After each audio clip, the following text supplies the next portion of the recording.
Lawyer గారు, doctor గారు రండి.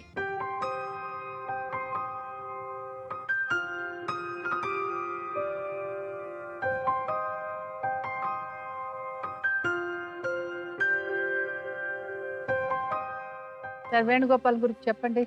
వేణుగోపాల్ గురించి చెప్పేదానికంటే అతను తాగుడు గురించి ఎక్కువ చెప్పాలేమో. రోజు సాయంత్రం తాగుతుంటా. లేలే, నీ గురించి ఒకటి వేణు, నువ్వు మంచివాడివే, కానీ నీ మంచితనం గురించి చెప్పాలి అంటే నీ తాగుడు దాన్ని డిస్క్రైబ్ చేయడానికి అడ్డుపడుతుంది. అంటే ఒక వ్యక్తి యొక్క మంచితనాన్ని కూడా పటాపంచలు చేసేస్తుంది అనమాట తాగుడు. ఏమీ కనిపించదు, చూసేటటువంటి వాళ్ళందరికీ కూడా తాగుడే కనిపిస్తుంది. ఎందుకంటే మాటకే విలువ లేనప్పుడు, ఆలోచనకే విలువ లేనప్పుడు, తాగుడు నిన్ను ఆ విధంగా కంప్లీట్గా కాంకర్ చేసినప్పుడు, అటువంటి పరిస్థితుల్లో ఏంటంటే నీ తాగుడు అన్నది తీసేస్తే నీ గురించి మాట్లాడగలం, కానీ నీ తాగుడు అన్నది నీ కళ్ళెదురుగుంటా ఉన్నప్పుడు నీ గురించి మాట్లాడటం అవ్వదు. అయితే వేణుగోపాల్ ఇప్పుడు ఇంతకుముందు అతని వ్యక్తిత్వం గురించి చెప్తే మేడం, చెడ్డవాడు కాదు, కానీ అతని వరకు మాత్రం అతను ఎవరికి సమస్యలు క్రియేట్ చేయడు, ఎవరిని ఇబ్బంది పెట్టడు, కానీ అందరూ మాత్రం నాకు సమస్యలు క్రియేట్ చేస్తారనే మనస్తత్వం ఉన్నటువంటి వ్యక్తి. అంటే ఏంటంటే దీన్ని స్వార్థం అంటారా ఏమంటారా అన్నది పక్కన పెట్టేసేది. దీనివలన ఏమవుతాయి అంటే కనుక ఇటువంటి ఆలోచన శైలి వల్ల అతను ముందుకెళ్ళడు, కుటుంబాన్ని ముందుకు తీసుకెళ్ళాడు. అటువంటి పరిస్థితుల్లో ఏంటంటే బాధ్యతలు అన్నవి టోటల్గా విస్మరించబడతాయి.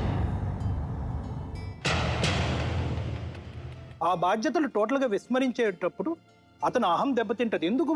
ఒక బాధ్యత లేనటువంటి మగవాడికి కుటుంబం కానీ, భార్య కానీ, చుట్టుపక్కల సమాజం కానీ గౌరవం ఇవ్వదు. అతను చేసేటటువంటి తప్పులు అతను గుర్తుకు రావు, కానీ అతను బాధ్యతలు వహించకపోవటం అతను గుర్తుకు రావు, కానీ మీరు మాత్రం మర్యాదగా చూడట్లేదు, మీరు సరైనటువంటి పద్ధతిలో అతన్ని వ్యవహరించట్లేదు అనేటటువంటిది మాత్రం అతనికి బాగా గుర్తుంటుంది.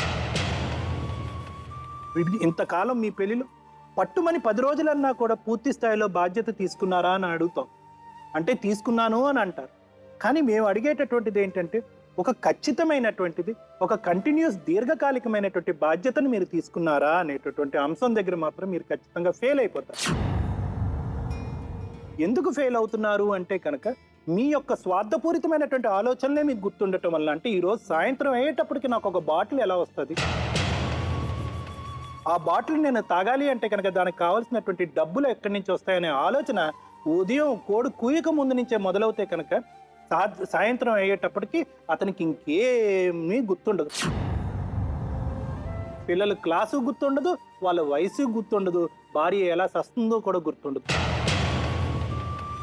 అంటే తప్పు ఎవరిది? మందుదా మనిషిదా? ఇది ఖచ్చితంగా మనిషిదే.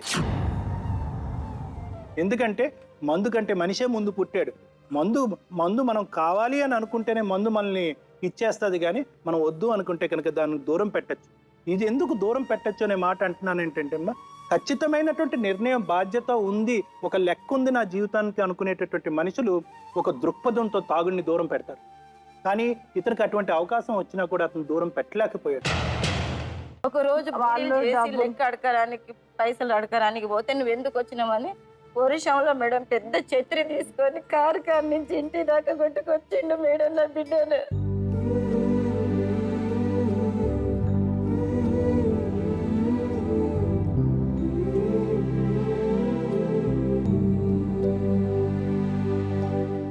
ఆయన మంచిగా ఉంటారు అనుకున్నా, ఒక్కరోజు మంచిగా లేరు మేడం.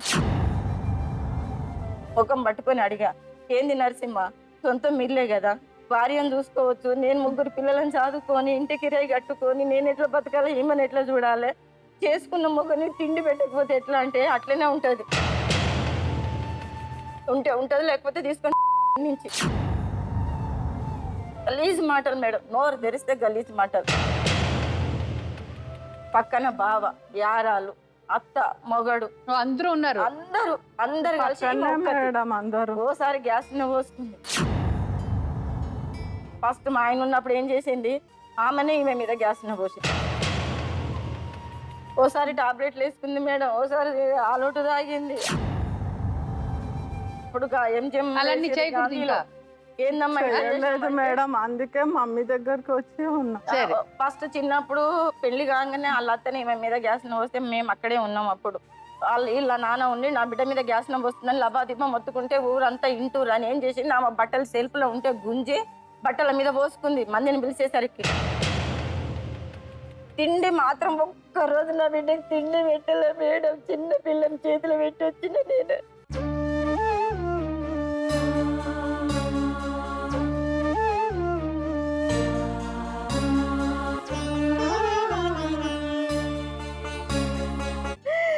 కడుపుకైతే మస్తు బాధపడింది. ఉట్టి అన్నం తినేది, కూర లేక ఉట్టి అన్నం తిని లాస్ట్లో ఒక్క ముద్ద కూర వేసుకుంటే మీకు ఇద్దరాలు మొగలకు అర్ధ కిలో కూరగాయల, పావు కిలో కూర నాని అట్ట టార్చర్ తిండి తింటే కూడా.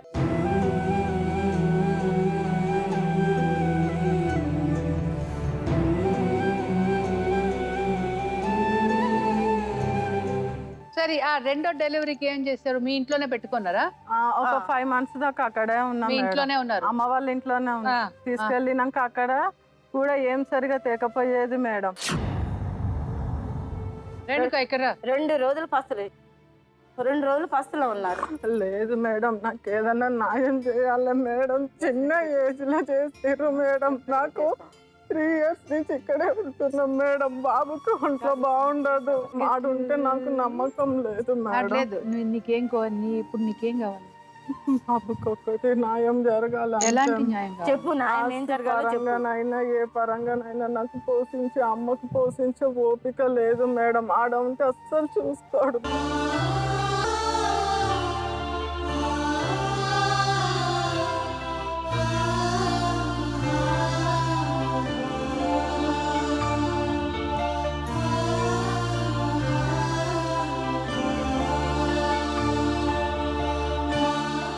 మ్యారేజ్ చేస్తే నువ్వు ఇన్ని ఇయర్స్ అవుతుంది వెళ్ళిపోయి అని టార్చర్ పెడుతుర్రు మేడం.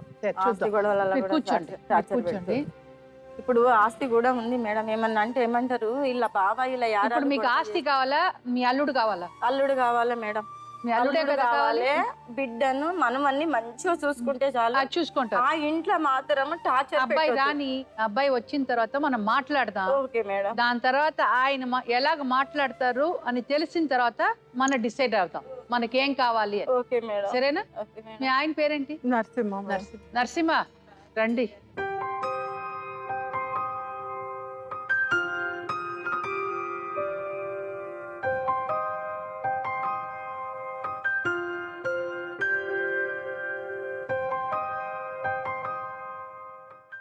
ఏంటి నరసింహ, ఏంటి నీ స్టోరీ చెప్పు. ఏం లేదు మేడం, గొడవ పెట్టుకొని వచ్చింది. మేము వచ్చినాం రమ్మని, రాలేదు. ఎప్పుడు వెళ్ళింది? 3 సంవత్సరాలు అయిపోయింది. 3 సంవత్సరం. ఒక్కరోజు కూడా నువ్వు వెళ్ళి చూడలేదా? పోయినాం మేడం ఎప్పుడు రమ్మని. వెళ్ళారు మీరు? 2 సంవత్సరాల కింద పోయినా.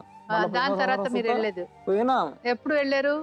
పోయిన సంవత్సరం. సంవత్సరానికి ఒక్కసారి వెళ్తారు. మీ భార్యని వెళ్ళి చూస్తారు, మీ బాబుని వెళ్ళి చూస్తారు, అంతే. నుండి గొడవలు మేడం, కొట్టడం చేయటము. అయితే మా ఆడబిడ్డ మా అమ్మని మా నాన్నని చెప్పు తీసుకొని కొట్టింది మేడం. కడుపులో పడ్డట్టు నేను 7 నెలల ప్రెగ్నెంట్గా ఉన్నప్పుడే మా అమ్మ వాళ్ళు వచ్చి తీసుకొని వెళ్ళిపోయారు. ఇక అప్పటి నుండి నా దగ్గరికి రావడం, ఫోన్ చేయడం ఏది లేదు మేడం.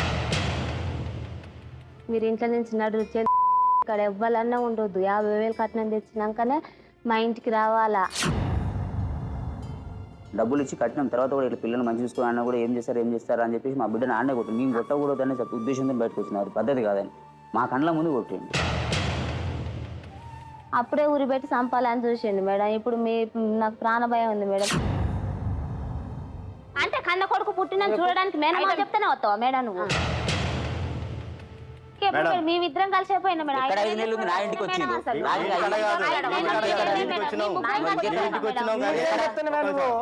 ఆగను.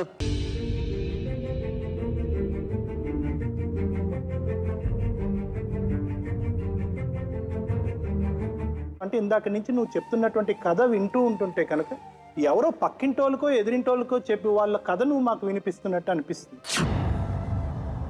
నువ్వేంటంటే టైం దొరికినప్పుడల్లా హింస పెట్టావు, వేలెత్తి చూపెట్టావు, నీకు అవసరం అయినప్పుడు నువ్వు అనుకున్నప్పుడు బాధ పెట్టి తందనాలాడావు.